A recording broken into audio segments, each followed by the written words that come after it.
Hi, everybody. Thanks for joining us. Nice to see all my colleagues out on a cloudy Victoria day.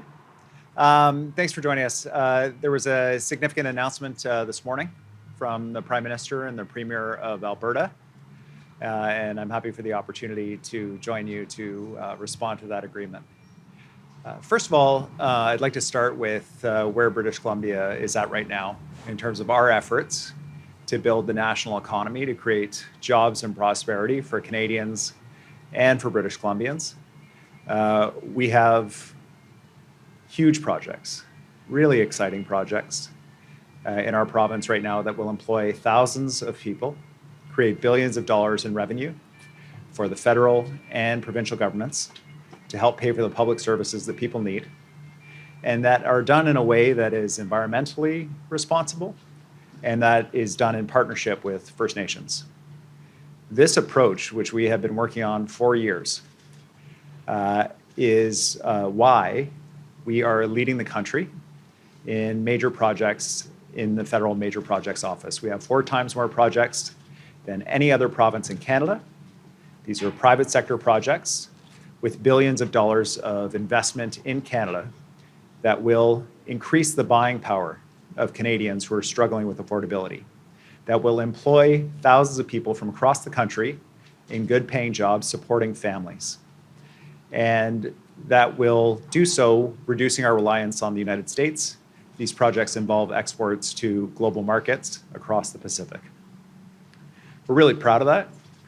And the core of this work, the foundation of it, is the support of British Columbians, Canadians, and particularly First Nations to be able to work together to lift the whole country up. With the announcement today from the federal government and from the Prime Minister and the Premier of Alberta, my anxiety about the pipeline proposal that has come from Alberta, that is a key part of this agreement, is that it runs the very significant risk that has already partially been realized of taking our eye off the prize, of distracting the federal government, distracting resources, and pulling time away from real projects that can be delivered in the near term. And just one example, we have the largest private sector investment in Canadian history that will reach final investment decision in the next year, the LNG Canada Phase 2 project. We need the federal government focused on that. We need them focused on the $50 billion in mining projects in the Northwest enabled by the North Coast Transmission Line. These are projects that are imminently getting their permits or already have all relevant approvals. They have private sector backers, and they are ready to go. The reason why I'm anxious about this proposed pipeline project from Alberta being a distraction is that we've already seen that happen. Nutrien, a large potash producer from Saskatchewan, was involved in conversations with the federal government, with the government of Saskatchewan, about where to export their potash from, a project that would result in significant jobs in British Columbia, would secure the people of Saskatchewan's access to global markets if it stayed in Canada, and would also reduce the risk of Donald Trump putting tariffs on Canadian potash going through the United States. They were making a decision about which port to export through. Unfortunately, instead of having conversations with British Columbia about this project, the Premier of Saskatchewan says he was engaged with Premier Smith about this pipeline project proposal. Because of that, in my opinion, Nutrien made the decision to ship out of Washington State instead of out of British Columbia. Premier Moe and I should have been working together on addressing bottlenecks by encouraging the federal government to invest in new rail infrastructure, the Massey Tunnel, bottlenecks to our ports that Nutrien cited as one of the reasons why they decided to go to Washington State. So my concern about this project being a distraction to real projects and real opportunities for Canadians, unfortunately, I've seen that happen once already, and I don't want to see it happen again. The pipeline proposal has no project proponent. There is not one private company that has stepped up to say, if you build it, we'll buy it. If the approvals are in place, we'll build it. Not one.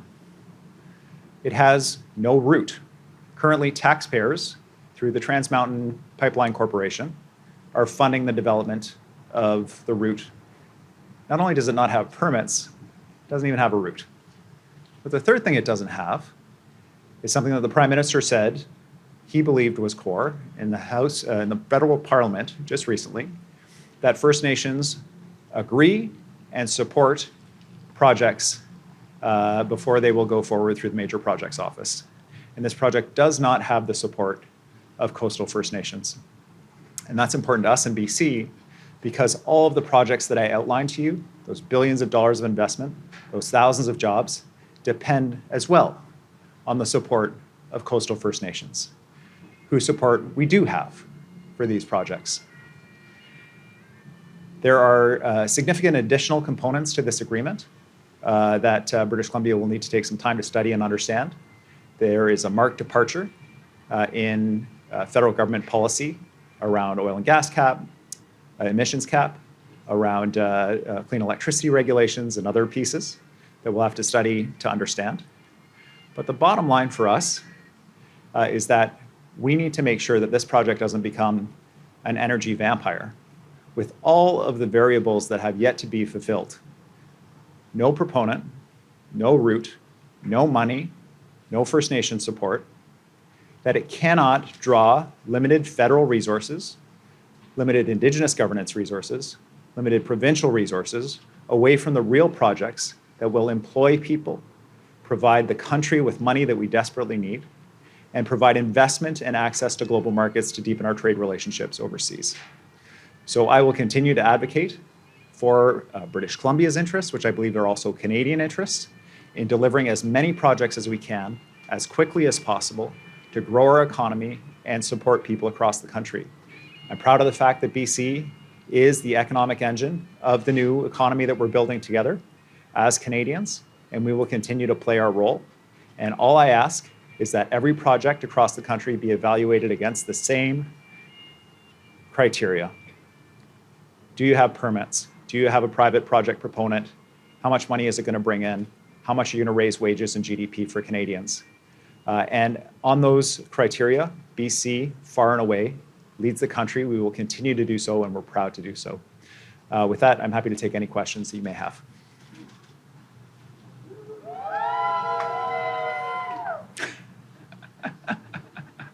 Thank you, everyone, for joining us here today at the Legislature in Victoria. We're going to take questions from the media now. All members of the media will have one question and one follow-up. I'm incredibly proud of what our province is doing for not just British Columbians, but for Canadians in lifting our gross domestic product, in creating revenues that are going to support all Canadians through the public services that they deserve, leading the country in this work.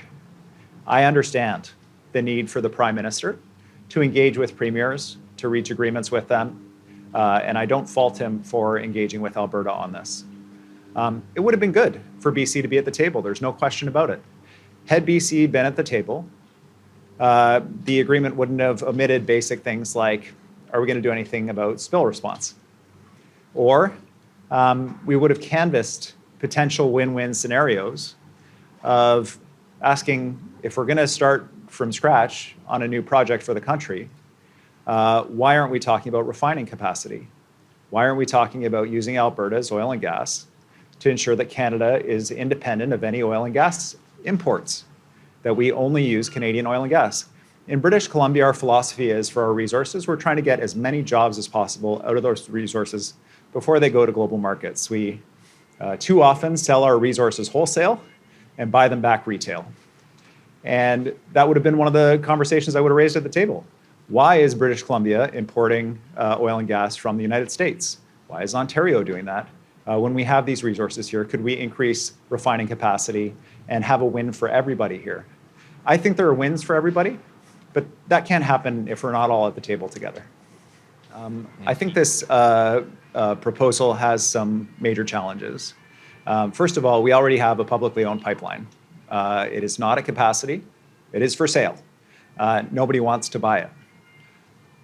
For this new pipeline proposal, it similarly has no company that has stepped up and said, even under the most optimistic conditions that they would be interested in building it, that if it were already built, that they would be interested in buying it, which leaves only one possible way that it could get built, which is through a massive taxpayer-funded support in the order of $30 to $40 billion of taxpayer dollars to get it built.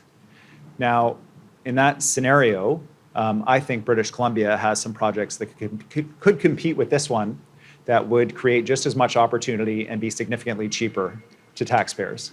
But we're not even asking for taxpayer dollars. I don't think one taxpayer dollar should go into this project, and I'm glad to see in the agreement that that is a condition.